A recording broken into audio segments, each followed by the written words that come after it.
दोस्तों, क्या आप कभी समुद्र के तट पर घूमने गए हैं? अगर हाँ, तो आपने वहां पर जरूर कुछ इस तरह के पुराने टूटे फूटे मीनार को देखा होगा।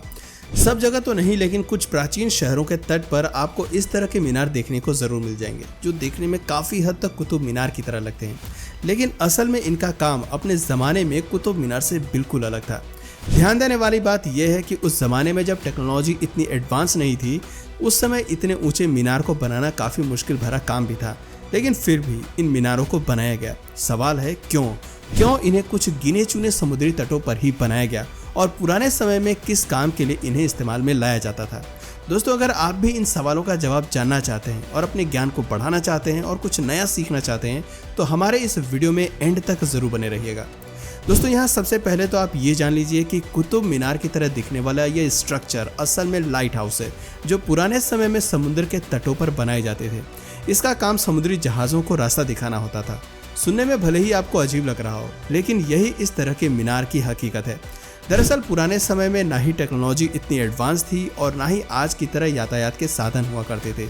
ऐसे में दूर देश की यात्रा करने के लिए लोगों को समुद्र ही सबसे सरल मार्ग लगता था।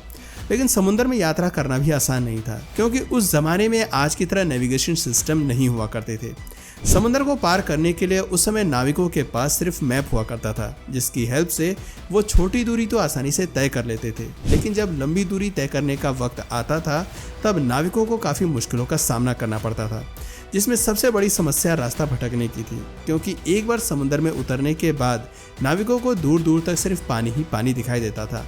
ऐसे में उन्हें दिशा का भ्रम हो जाता था और वो रास्ता भटक जाते थे, जिससे कुछ समय के बाद वो जहाज समुद्र में डूब जाता था और जहाज पर बैठे यात्रियों की मौत हो जाती थी। कई बार तो समुद्र में उतरने के बाद जहाज रात के घने अंधेरे में किसी चट्टान से या तट पर खड़े किसी दूसरे जहाज से टकरा जाता था और टूट जाता था, जिससे जहाज के मालिकों को काफ़ी नुकसान भी उठाना पड़ता था। इन सारी समस्याओं से बचने के लिए उस समय समुद्र के तटों पर यानी कि बंदरगाहों पर लाइट हाउसेस बनाए गए। इन लाइट हाउस को उस जमाने में दीप स्तंभ, दीप घर या प्रकाश स्तंभ कहा जाता था। इनका काम नदी या समुद्री यात्रा करने वाले जहाज़ों को रास्ता बताना होता था। मुझे पता है यहाँ आप में से बहुत से लोग सोच रहे होंगे कि भला ये ऊंची ऊंची मीनार समुद्री जहाज़ों को रास्ता कैसे बताती थी। तो दोस्तों, मैं आपको बता दूं कि दरअसल रात के समय इन ऊंची मीनारों की छतों पर प्रकाश जलाया जाता था, जिसकी रोशनी समुद्र में दूर तक दिखाई देती थी, जिसे देखकर नाविक ये समझ पाते थे कि वो तट से कितनी दूर हैं, और इस तरह से जहाज़ों का समुद्री तट से टकराने का खतरा कम हो जाता था। दोस्तों, लाइट हाउस का इतिहास कितना पुराना है इसका कोई पुख्ता प्रमाण तो नहीं है, लेकिन ये बात तय है कि पानी के जहाज़ों के आने के बाद से ही लाइट हाउस अस्तित्व में आए। वैसे कुछ साक्ष्यों के मुताबिक ईसा से 1000 साल पहले जब लाइट हाउस नहीं हुआ करते थे, तब उस समय समुद्री जहाज़ों को रास्ता दिखाने के लिए तट की ज़मीन पर ही आग जलाया जाता था। हालांकि ज़मीन पर आग जलाने की वजह से इनकी रोशनी समुद्र में दूर तक नहीं जाती थी, जिस वजह से ये रोशनी सिर्फ छोटे जहाज़ों के लिए ही कारगर होती थी। क्योंकि छोटे जहाज़ जब तट के नज़दीक होते थे तो उन्हें रोशनी दिखाई दे देती थी और वो अपनी स्पीड कम कर देते थे, जिस वजह से एक्सीडेंट होने का खतरा कम रहता था। लेकिन बड़े जहाज़ों के लिए वो तरीका कारगर नहीं था, क्योंकि छोटे जहाज़ों की तरह बड़े जहाज़ों को भी तट के नज़दीक पहुंचने पर रोशनी दिखाई देती थी, और ऐसे समय में अपनी स्पीड को कम करना बड़े जहाज़ों के लिए पॉसिबल नहीं होता था। पर समय के साथ जब लोगों का बौद्धिक विकास हुआ, तो इस खतरे से बचने के लिए उन्होंने लाइट हाउस को बनाया, जो ऊंचाई में काफ़ी लंबे होते थे, जिस वजह से ये दूर से ही समुद्री जहाज़ों को नज़र आ जाते थे, और इस तरह से उनके एक्सीडेंट होने का खतरा भी बिल्कुल कम हो जाता था। दोस्तों, अगर सबसे पहले ज्ञात लाइट हाउस की बात करें तो 280 ईस्वी में अलेक्जेंड्रिया के पास फोरस द्वीप में संगमरमर का एक लाइट हाउस बनाया गया था, जो 600 फुट ऊंचा था। इस लाइट हाउस को समुद्र के अंदर नहीं, बल्कि समुद्र के तट पर जमीन के ऊपर बनाया गया था। इस लाइट हाउस की पॉपुलैरिटी को देखते हुए उस समय इसकी गिनती विश्व के 7 आश्चर्यों में होती थी। वैसे आपकी जानकारी के लिए बता दूं कि जिस समय इस लाइट हाउस को बनाया गया था, उस समय इसमें प्रकाश जलाने के लिए कोई खास ईंधन नहीं बना था, जिस वजह से इसमें प्रकाश जलाने के लिए जानवरों की चर्बी का इस्तेमाल किया जाता था। दोस्तों, काफ़ी लंबे समय तक अस्तित्व में रहने के बाद ये लाइट हाउस 13वीं सदी में भूकंप से नष्ट हो गया, जिसके बाद एक और लाइट हाउस बनाया गया, जिसे हरक्यूलिस टावर नाम दिया गया। दोस्तों, आपको जानकर खुशी होगी कि आज भी ये लाइट हाउस मौजूद है, यानी कि आप इसे देख सकते हैं। वैसे इस लाइट हाउस को कब बनाया गया था इसकी कोई तारीख इतिहास में दर्ज तो नहीं है, लेकिन कुछ साक्ष्यों के मुताबिक इस लाइट हाउस को पहली शताब्दी के अंत और दूसरी शताब्दी के शुरुआत में बनाया गया था और इसे रोमन्स के द्वारा बनाया गया था। हालांकि समय के साथ साथ इस लाइट हाउस में भी टूट फूट हुई, जिसके बाद 1791 में इसकी मरम्मत की गई और तब से लेकर अब तक ये मजबूती के साथ अपनी जगह पर खड़ा है। आज इसकी गिनती स्पेन के राष्ट्रीय स्मारक के रूप में होती है। इसके साथ ही साल 2009 में इसे यूनेस्को के विश्व धरोहर स्थल में भी शामिल किया गया था।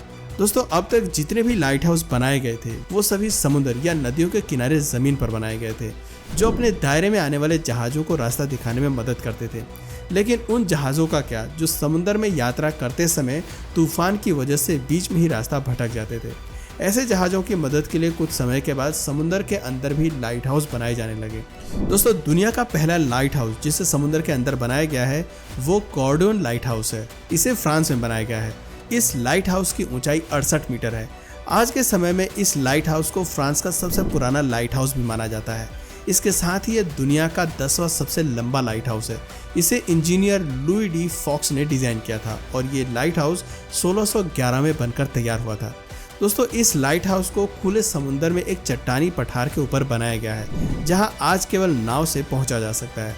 उस जमाने में समुद्र के इस हिस्से से व्यापारिक जहाज गुजरा करते थे, जो अक्सर रात में अंधेरे की वजह से रास्ता भटक जाया करते थे, जिससे काफ़ी जान माल की हानि भी होती थी। इस समस्या से बचने के लिए उस समय समुद्र के इस हिस्से में लाइट हाउस को बनाया गया। शुरुआत में इस लाइट हाउस में प्रकाश करने के लिए वुड, पिच और टार के मिक्सचर को इस्तेमाल में लाया गया था, लेकिन 18वीं सदी में इसमें रोशनी और तेज करने के लिए कोयले का इस्तेमाल किया जाने लगा। लेकिन यहाँ भी एक बड़ी समस्या थी। कोयला जलने के कुछ समय बाद वो राख हो जाता था, जिस वजह से इसमें बार बार कोयले को जलाना पड़ता था। इस प्रॉब्लम से बचने के लिए वैज्ञानिकों ने 1782 में कोयले की जगह इसमें तेल के लालटेन और तांबे के रिफ्लेक्टर का इस्तेमाल करने लगे, जिससे बार बार कोयला जलाने का झंझट खत्म हो गया। इसके बाद 18वीं सदी के आखिर तक जाते जाते क्लॉकवर्क मैकेनिज्म का इस्तेमाल करके लाइट हाउस बनाए जाने लगे, जिससे घूमने वाले लाइट हाउस भी अस्तित्व में आए। हालांकि इस तरह के लाइट हाउस में भी प्रकाश करने के लिए कोयले और तेल लैंप का इस्तेमाल किया जाता था, जो कारगर तो थे, लेकिन वैज्ञानिक अभी भी इस पर रिसर्च कर रहे थे और वो इस प्रकाश को और अधिक बढ़ाना चाहते थे, ताकि समुद्र में दूर से ही नाविक लाइट हाउस के प्रकाश को देख सकें। और इसके लिए 1820 के दशक की शुरुआत में फ्रांसीसी भौतिक वैज्ञानिक ऑगस्टीन जीन फ्रेंजल ने एक खास तरह के लेंस का इन्वेंशन किया, जिसे उन्होंने कॉर्डोन लाइट हाउस में लगाया।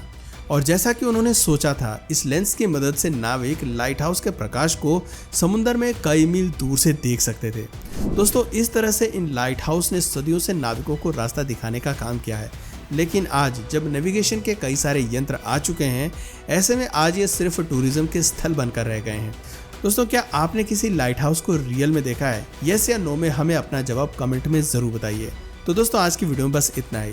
अगर इस वीडियो से आपको कुछ नया जानने या सीखने को मिला या फिर इंटरेस्टिंग लगा, तो प्लीज़ इस वीडियो को एक लाइक करके अपने फ्रेंड्स और फैमिली में से ज़रूर शेयर करें। और यदि आप इस चैनल पर नए हैं तो प्लीज़ इस चैनल को सब्सक्राइब करके बेल नोटिफिकेशन आइकन को ऑन कर लीजिए, ताकि हमारे आने वाले वीडियोज़ आप मिस ना करें। मिलते हैं फिर किसी वीडियो में नए टॉपिक के साथ। तब तक के लिए नमस्कार।